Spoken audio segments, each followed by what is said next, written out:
আসসালামু আলাইকুম। আশা করি সবাই ভালো আছেন এবং বর্তমান বাংলাদেশের পরিস্থিতি সম্পর্কে আমরা সবাই অবগত রয়েছি। সাধারণ জনমনে একটা আতঙ্ক কাজ করছে যে বর্তমান বাংলাদেশের পরিস্থিতি নিয়ে যে এক স্বৈরাচারের পতন হয়েছে বাংলার মাটিতে, পুনরায় না আরেক স্বৈরাচারের প্রাদুর্ভাব ঘটে।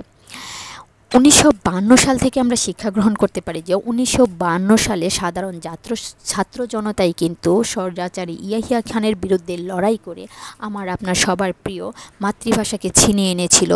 তখনও কিন্তু 144 দ্বারা ভঙ্গ করে ছাত্র জনতা নিজের বুকের তাজা রক্ত রাজপথে বিলীন করে এই প্রিয় মাতৃভাষাকে ছিনিয়ে এনেছিল। আমাদের সাবেক প্রধানমন্ত্রী মাননীয় শেখ হাসিনা পারতেন সে 1952 সাল থেকে একটা শিক্ষা গ্রহণ করতে, কিন্তু উনি তা করেননি। উনি চেয়েছিলেন সর্বোচ্চ বল প্রয়োগ করে ক্ষমতায় টিকিয়ে থাকতে।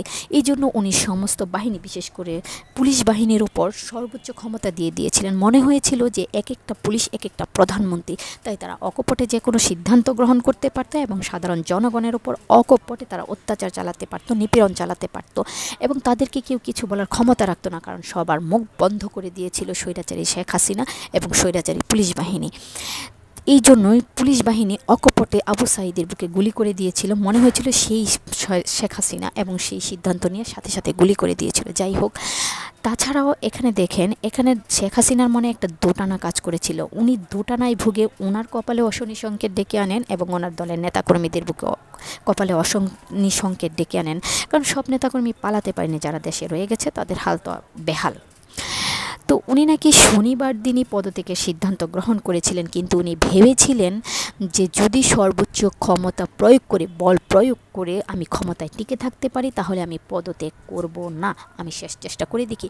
এই দোটানাতাই এই ওনার জীবনে একটা অশনি সংকেত ডেকে আনে। শেষ পর্যন্ত ওনাকে চোরের মতো পালিয়ে যেতে হয়েছে বাংলাদেশ ছেড়ে। না হলে উনি কিন্তু পদত্যাগ করে সসম্মানে পদত্যাগ করলে ওনার কিছুটা সম্মান হলেও থাকতো, যা উনি নিঃশেষ করে দিয়েছিলেন এবং দিয়েছেন। ওনার সাথে সাথে উনি ওনার বাবার ইতিহাসটাকেও কলঙ্কিত করে ফেলেছেন। যাই হোক, আজকে আমাদের দেশের অন্তর্বর্তীকালীন সরকার ডক্টর ইউনূস প্রধান হিসেবে শপথ গ্রহণ করবেন। আমরা চাই বাংলার বুকে আবার শান্তি ফিরে আসুক এবং উনিও চান যে একটা নতুন দল গঠন হোক, ছাত্র সমাজ একটা নতুন দল গঠন করে দেশটাকে সুন্দরভাবে পরিচালিত করুক। আমরা সবাই দোয়া করি আমাদের ছাত্র সমাজ যেমন আমাদের স্বাধীনতাকে ছিনিয়ে এনেছে, স্বৈরাচারের পতন ঘটিয়েছে এবং এই পতনটা যেন সত্যি অর্থে এই পতনটা হয় এবং ছাত্র সমাজ একটা নতুন দল গঠন করে বাংলাদেশকে একটা সুন্দর দেশ, স্বাধীন দেশ উপহার দিতে পারে। বাংলার জনগণ যেন শান্তিতে নিঃশ্বাস নিয়ে বাঁচতে পারে। আমরা সবাই দোয়া করব এবং ছাত্র সমাজের উপর আমাদের অটুট বিশ্বাস আছে, তারা পারবে, কারণ তারা অনেক কিছু করে দেখিয়েছে এবং ভবিষ্যতেও তারা পারবে। এখনও তাদের যে ধারা চলমান রয়েছে এটাকে আমরা সম্মান জানাই, সাধুবাদ জানাই এবং সেই সাথে সাথে আমরা ছাত্র জনতার কাছে অনুরোধ জানাই তারা যেন সুন্দর সুশীল একটা দল গঠন করে, বিএনপি আওয়ামী লীগ সব চিরতরে নিঃশেষ করে একটা সুশীল সুন্দর দল গঠন করে তারা যেন দেশকে একটা সুন্দর স্বাধীনতা উপহার দিতে পারে। দেশের মাটিতে যেন একটা সুন্দর স্বাধীনতা আসে, সাধারণ জনগণ যেন হাঁফ ছেড়ে বাঁচে, তাদের ভিতরে যেন কোনো আতঙ্ক কাজ না করে, তারা যেন এটা করতে পারে। সেই প্রার্থনাই, সেই অনুরোধ আমাদের ছাত্র সমাজের প্রতি।